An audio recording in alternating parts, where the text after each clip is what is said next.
అంతే. అంటే పూజా విధానం అంటే మన సనాతన ధర్మం ప్రకారమే ఉంటుందా? తాంత్రిక విద్యలో కూడా పూజా విధానం ఎలా ఉంటుంది? మామూలుగా పూజా విధానం అంటే తంత్రంలో చాలా ఆచారాలున్నాయి.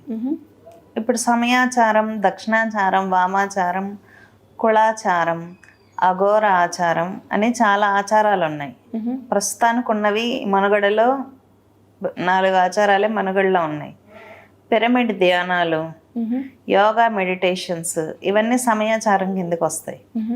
అంటే వాళ్ళల్లో వాళ్ళు అంతర్ముఖమై ఇమాజిన్ చేసుకుంటారు దేవతని.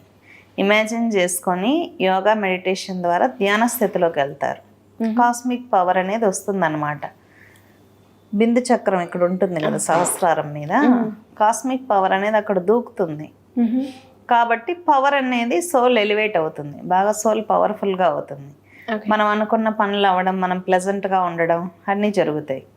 దక్షిణాచారం అంటే మన అమ్మ నాన్న వాళ్ళు పూజ చేసుకుంటారు కదా పూలు పళ్ళు పెట్టి, దక్షిణాచారం.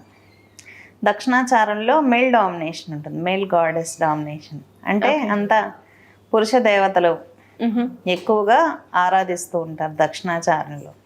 వామాచారం ఏంటంటే ఫిమేల్ గాడెస్ ఆధిపత్యం అన్నమాట.